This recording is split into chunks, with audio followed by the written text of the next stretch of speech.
Ever wish you could just like send money anywhere instantly? Like no banks, no waiting, no fees, just like that. Yeah, That's kind of the crazy idea Satoshi Nakamoto put out there back in 2008 right. with this paper, Bitcoin, a peer-to-peer electronic cash system. Yeah, It's like straight out of science fiction, really. totally. So today we're going deep, like deep Huh. into Bitcoin. Totally. We'll figure out how it works, why it was even created, Yeah. and why everyone's making such a fuss about it. I think what's so wild is how this one paper, Yeah. it sparked this whole new way to think about money, about finance. Like, it's like the big bang of a whole new economy. Okay, so to unpack this big bang, Okay. let's start with, like, the problem Bitcoin is trying to solve. Okay. What's so wrong with how we send money online now? I mean, it works, right? Well, I mean, yeah, it works, but it's kind of like Okay. using a horse and buggy when we got electric cars, We rely on these middlemen, these banks. Right. And they're slow, they're expensive, and let's face it, not always trustworthy. So we're putting all our faith in these institutions. Yeah, pretty much. But, like, what if we could just cut them out completely? Yeah, that's the idea. Nakamoto was brilliant to propose a system where payments happen Okay. directly between people. Yeah. Using cryptography for security. Okay. It's like sending a secret message that only the recipient can read. So no more bank fees for my online coffee. Sign me up. Right. But hold on, if there's no one in charge, how do we know someone won't spend the same Bitcoin twice? That is the question. Yeah. The million Bitcoin question, you could say. It's the double spending problem and the solution. Yeah. This is where it gets really mind-blowing. Okay. The blockchain. Ah, the blockchain. Everyone keeps saying that like it's magic. To be honest, I'm still not sure what it is. Think of it like a giant public ledger, unchangeable, up in the cloud. Every Bitcoin transaction, EV ever, is recorded there. Wow. Time-stamped for everyone to see. It's like a permanent record, basically impossible to mess with. Okay, so every transaction gets like etched into this blockchain. But couldn't someone with a really powerful computer like hack the blockchain and just rewrite history? Not so fast. This is where Bitcoin's genius really shines. Okay. It's not just recording, it's how those records are secured. That's where proof of work comes in. Okay. Imagine a global network of computers all competing to solve these crazy math problems. These computers are called miners. Okay. And whoever cracks the code first, they get to add the next block of transactions to the blockchain. So it's like a digital gold rush, miners scrambling for Bitcoin rewards. Exactly. Okay. And here's the kicker. The more miners join in, the harder the math problems get. So it's practically impossible for anyone to control the whole thing. Plus, even if someone tried to mess with it, everyone would see because the blockchain is totally transparent. So it's like a self-regulating system, almost like a digital democracy where everyone has a say. You got it. Wow, this is way more clever than I thought. And to keep the miners motivated, they get transaction fees from users too. Oh. Like a little tip for delivering your Bitcoin pizza. Okay, so we have this decentralized system, secured by math problems, incentivized by these rewards. Yeah. But what if, like, a supervillain got control of, say, more than half the computing power? Could they still cause chaos? That's the dreaded 51% attack. Okay. It's a scenario where someone could, in theory, hijack the blockchain. Oh, wow. But doing that would take an insane amount of computing power and money. Yeah. Nakamoto calculated that as the network grows, the chance of a successful attack becomes tiny, like almost impossible. It's like trying to outrun a bullet train on a unicycle. Tonight. Yeah, okay, so the system is built to be tough, even against those kinds of attacks. That's good to know. It is. But what about privacy? Yeah. All these transactions are public, right? Right. So wouldn't it be easy to track people's activity? That's a common misunderstanding, actually. Okay. While the transactions are public, user identities aren't directly linked to them. Oh. It's like seeing a package get delivered, but you don't know who sent it or who it's for. Interesting. So how does Bitcoin keep things private then? That's where public and private keys come in. It's like sending a coded message. Okay. Your public key is like your address, the one you give out to receive Bitcoin. Okay, so that's like my public mailbox, where anyone can send letters. Exactly. But your private key is like the secret key to your own WN mailbox, the one only you have. Okay. It lets you unlock and read those messages, or in this case, authorize Bitcoin transactions. So even though anyone can see the messages being delivered, Yeah. only the person with the right key can open them. Precisely. Yeah. This separation between public and private keys is what makes Bitcoin transactions pseudonymous. Okay. You can see the money moving, but you don't know who's actually involved. It sounds kind of like those secret drop boxes spies use in movies. Kinda, yeah. But wouldn't someone be able to figure out who you are if they see you making a transaction in person? That's why using a new key pair for each transaction is important. Mm-hmm. It's like wearing a different disguise every time you go out. Okay. Even if someone sees you buying something, Yeah. they can't link it back to your past transactions. So it's all about creating this web of unlinkable transactions to Exactly. make it harder to track people. That's it. That's pretty clever. It is. But privacy isn't just about, hiding your shopping habits. Right. It can have implications for things like free speech, political dissent. Absolutely. Bitcoin gives individuals power by giving them more control over their own finances. Mhm. This is especially important in places where people face censorship or persecution Okay. for what they believe. Yeah. They can do business without relying on traditional financial institutions Okay. that might be pressured to block payments or freeze accounts. Well, it's a financial escape route. Yeah. A way to stay independent even in tough environments. Exactly. And this aspect of Bitcoin has become even more relevant lately with Mhm. all the online censorship and governments cracking down on dissent. Yeah. It gives people a way to support causes they believe in Okay. without fear of reprisal. It's a powerful reminder that tech can be, a double-edged sword. Yeah. It can be used for control, Right. but also for liberation. Exactly. But let's switch gears a bit. Okay. What about Bitcoin's impact on the global economy? Hmm. Could it really disrupt the big financial institutions? Now that is the question, Yeah. and there's no easy answer. Okay. Some people believe Bitcoin has the power to totally revolutionize finance, challenging the whole idea of centralized control over currency. So instead of relying on governments and banks to manage money, Mm-hmm. we could have this decentralized system Yeah. where everyone has a say. Right, exactly. It's a radical idea, and it could lead to a more equitable and transparent financial system. But I imagine there are plenty of people who aren't so sure about it, Yeah, for sure. especially with Bitcoin's reputation for being so volatile. Absolutely. Critics say Bitcoin is too unpredictable to be a stable currency. Hmm. Its price can swing wildly, which makes it risky for everyday transactions. And what about illegal activity? Yeah, Doesn't Bitcoin's anonymity make it attractive to criminals? that's a valid concern. Okay. While Bitcoin itself isn't criminal, Right. its pseudonymous nature has made it attractive to those trying to avoid detection. Hmm. It's a challenge that regulators are grappling with. Yeah. They're trying to balance the benefits of decentralization Okay. with the need for oversight.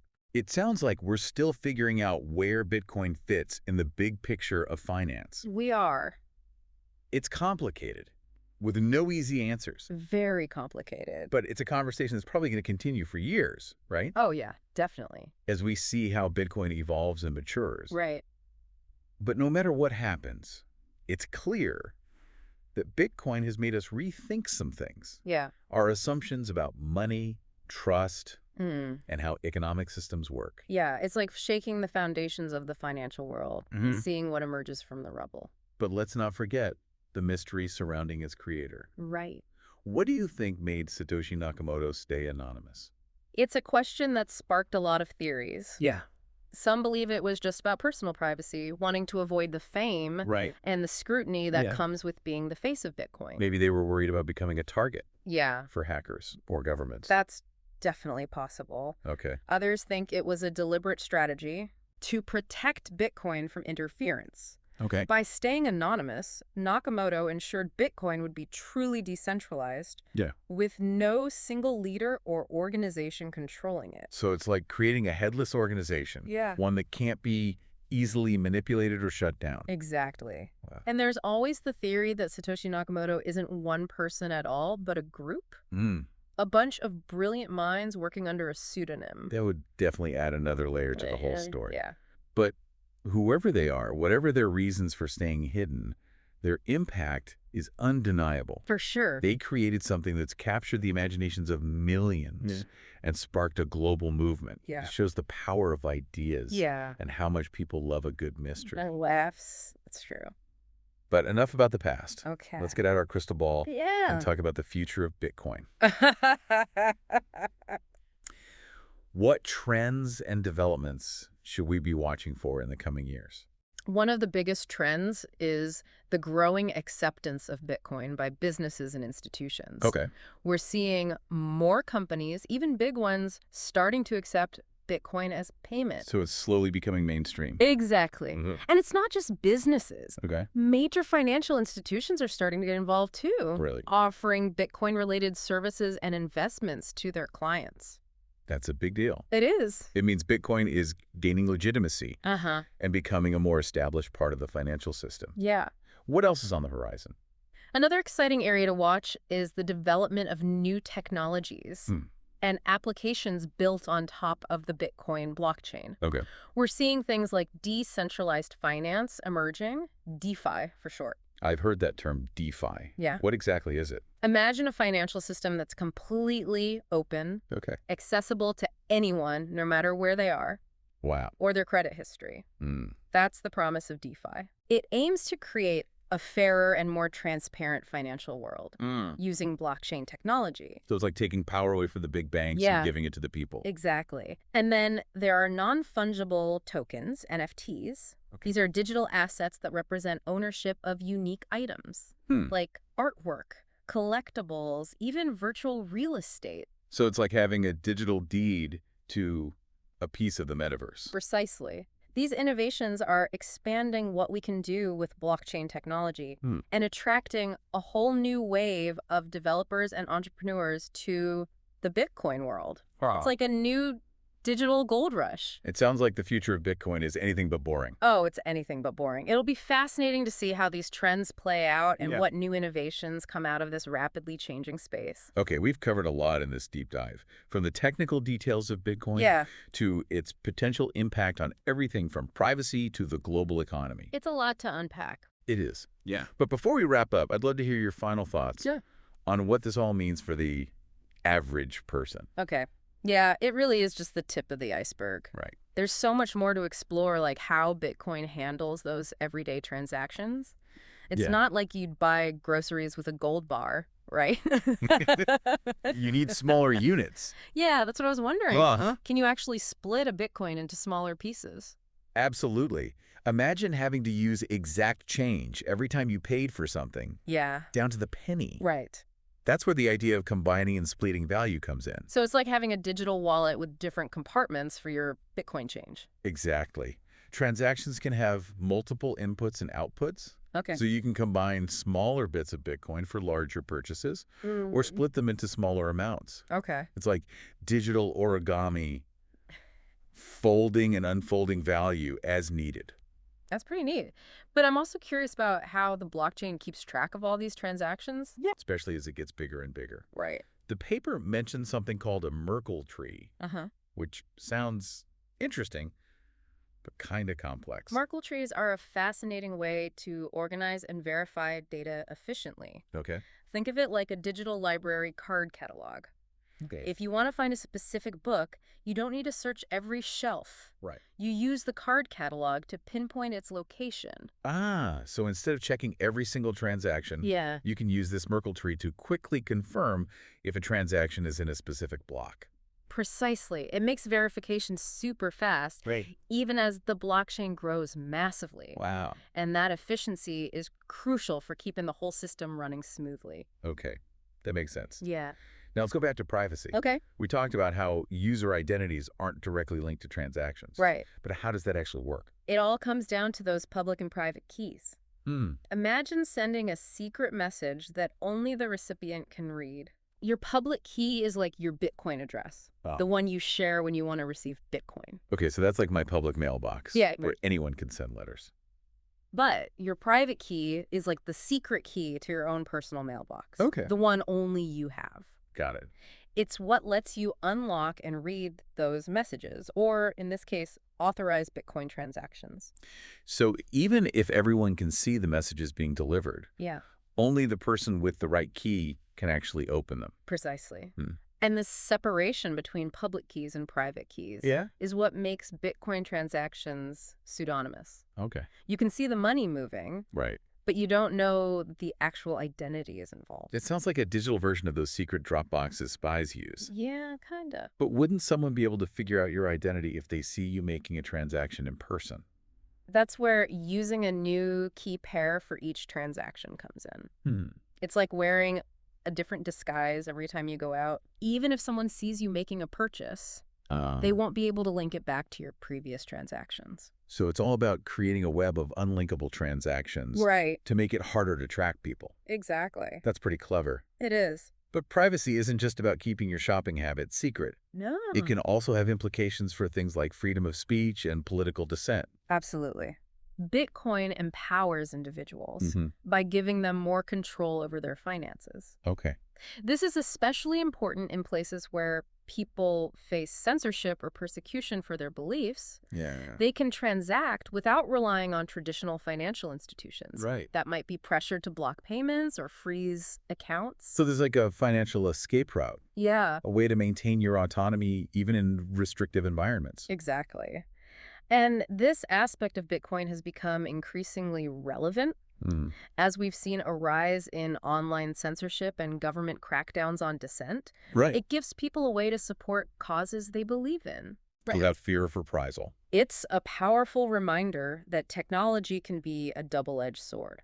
Yeah, it really is. It can be used for control, Right. but it can also be a tool for liberation. Absolutely. But let's shift gears for a moment. Okay. What about Bitcoin's potential impact on the global economy? Yeah. Could it really disrupt traditional financial institutions? That's the million-dollar question. Right. And there's no easy answer. Right. Some people believe Bitcoin has the power to revolutionize finance, challenging the very notion of centralized control over currency. So instead of relying on governments and banks to manage money, Yeah. we could have a decentralized system where everyone has a say. Exactly. It's a radical idea. It is. And it has the potential to create a more equitable and transparent financial system. But I imagine there are plenty of people who are skeptical, right? Oh, yeah, for sure. Especially considering Bitcoin's reputation for being volatile. Absolutely. Critics argue that Bitcoin is too unpredictable to be a stable currency. Its price has been known to swing wildly, Yeah. which makes it risky for everyday transactions. And what about the potential for illegal activity? Doesn't Bitcoin's anonymity make it attractive to criminals? That's a valid concern. Okay. While Bitcoin itself isn't inherently criminal, Right. its pseudonymous nature has made it appealing Yeah. to those seeking to avoid detection. Right. It's a challenge that regulators are grappling with Mm. as they try to balance the benefits of decentralization with the need for oversight. It sounds like we're still in the early stages of figuring out how Bitcoin fits into the larger financial landscape. We are. It's a complex issue with no easy answers. It is, and it's a conversation that's likely to continue for years to come Definitely. as we see how Bitcoin evolves and matures. Right. But regardless of what happens, Yeah. it's undeniable that Bitcoin has forced us to rethink our assumptions about money, Uh-huh. trust, Yeah. and the very nature of economic systems. It's a big shift. It is like shaking the foundations of the financial world Yeah. and seeing what emerges from the rubble. Exactly. But let's not forget the mysteries surrounding its creator. Right. The mystery of Satoshi. What do you think motivated Satoshi Nakamoto to remain anonymous? It's a question that has sparked countless theories. I bet. Some believe it was simply a matter of personal privacy, a desire to avoid the fame and scrutiny Right. that would come with being the face of Bitcoin. Maybe they were worried about becoming a target for hackers or governments? That's certainly a possibility. Okay. Others speculate that it was a deliberate strategy to protect Bitcoin from interference Interesting. by remaining anonymous. Nakamoto ensured that Bitcoin would be truly decentralized, with no single leader or organization to control it. So it's like creating a headless organization, Uh-huh. one that can't be easily manipulated or shut down. Exactly. Wow. And there's always the theory that Satoshi Nakamoto isn't a single person at all, but a collective, a group of brilliant minds working under a pseudonym. That would definitely add another layer of intrigue to the story. It would. But regardless of who they are or Yeah. why they chose to remain hidden, Right. their legacy is undeniable. Absolutely. They've created a technology that has captured the imaginations of millions and sparked a global movement. It's a testament to the power of ideas and the enduring allure of mystery. It is. But enough about the past. Okay. Let's gaze into our crystal ball Yeah. and talk about the future of Bitcoin. All right. What trends and developments should we be watching out for in the years to come? One of the most significant trends is the growing acceptance of Bitcoin by businesses and institutions. Okay. We're seeing more companies, even major ones, start to accept Bitcoin as payment. So it's slowly creeping into the mainstream. Exactly. Yeah. And it's not just businesses. Right. Major financial institutions are starting to dip their toes into the Bitcoin pool, offering Bitcoin-related services and investments to their clients. That's a pretty big deal. It is. It suggests that Bitcoin is gaining legitimacy and becoming a more established part of the financial ecosystem. Right. What else is on the horizon? Another exciting area to watch is the development of new technologies and applications Okay. built on top of the Bitcoin blockchain. We're seeing the emergence of things like decentralized finance, or DeFi for short. I've heard that term thrown around a lot. Yeah, it's getting popular. What exactly is DeFi? Imagine a financial system that's completely open and accessible to anyone, regardless of their location or credit history. Wow. That's the promise of DeFi. Okay. It aims to create a more equitable and transparent financial world using blockchain technology. So it's like taking the power back from the big banks and putting it in the hands of the people. Exactly. And then there's the world of non-fungible tokens, or NFTs. Okay, NFTs, I've heard of those. Yeah, they're everywhere. What are they exactly? These are digital assets that represent ownership of unique items, like artwork collectibles or even virtual real estate. So it's like having a digital deed to a piece of the metaverse. Precisely. These innovations are expanding the possibilities of what can be done with blockchain technology. Wow. And attracting a whole new wave of developers and entrepreneurs to the Bitcoin ecosystem. It's like a digital gold rush all over again. It sounds like the future of Bitcoin is anything but boring. It's anything but. And it's going to be fascinating to see how these trends unfold. Yeah. And what new innovations emerge from this rapidly evolving space. Okay, we've covered a lot of ground in this deep dive. We have. From the technical intricacies of Bitcoin to its potential impact on everything from privacy to the global economy. Yeah, it's a lot. But before we wrap things up, I'd love to hear your final thoughts on what this all means for the average person. Okay. Well, even if you never actually buy Bitcoin, Right. just understanding the basic ideas is important. It's like a glimpse into how technology can completely change things. Yeah. From money to who's in control, It's like that saying, you don't have to be a chef to enjoy a good meal. But with Bitcoin, it's like we're still figuring out the ingredients. Right. And the recipe's changing all the time. Exactly. It's a constant experiment. And we're all part of it, whether we realize it or not. Yeah. The key is to stay curious, keep learning, and be open to the possibilities. Speaking of possibilities, we've talked about some big ones. Yeah. Changing the global economy, empowering individual, even changing how we think about trust. Right. But are we getting a little carried away? That's a good question. Is it all hype? Yeah. Or is there real substance to this Bitcoin revolution? It's definitely more than hype. Okay. But it's not a guaranteed utopia either. Right. It's a tool. And like any tool, it can be used for good or bad. Yeah. It depends how we as a society decide to use it. That's a great point. Yeah. It reminds me of the early days of the internet. So much promise, so much uncertainty, Right. and a lot depended on how people and governments used it. Exactly. We're at a similar point with Bitcoin. It challenges the way things are, and that always makes some people nervous. Yeah. But it also gives us a chance to build a more decentralized, transparent, and fair system. So are you saying everyone should run out and buy Bitcoin? Not necessarily. It's not about blind faith or jumping on a trend. Right. It's about understanding the principles, the potential benefits and risks, and deciding if it fits with your own values and goals. It's like before you invest in any new technology, you do your research right. Exactly. You weigh the pros and cons, Yeah. consider the alternatives, Yeah. and make an informed decision. That's the smart way to do it. Okay, so as we wrap up this deep dive into Satoshi Nakamoto's world, what are the key takeaways you hope our listeners will remember? First, remember that Bitcoin is more than just digital money. It's a revolutionary idea. A technological marvel and a social experiment all in one. It's a reminder that innovation can come from anywhere, Yeah, and that the future is often shaped by those who challenge the norm. absolutely. Second, don't be afraid to question, explore, and form your own opinions. Right. The Bitcoin world is always changing, Yeah, it's constantly moving. and there's always more to learn. For sure. It's like that famous quote, "The only true wisdom is in knowing you know nothing." Or maybe in the Bitcoin world, it's the only true Bitcoin is the one you understand. That's a good one.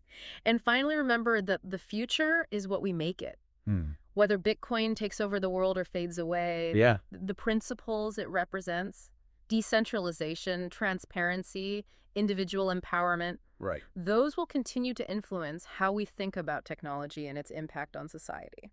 That's a great way to put it. So as we head into this brave new world, Yeah, let's keep our minds open, our skepticism sharp, and our curiosity burning bright. absolutely. The journey is just beginning. Who knows where this Bitcoin rabbit hole will lead us next? Thanks for being our guide on this deep dive into Bitcoin. My pleasure. It's been an enlightening journey. Glad you enjoyed it. And to our listeners, keep exploring, keep questioning, and keep diving deep. That's the spirit. And on that note, we'll sign off for today. Until next time, stay curious. See you next time.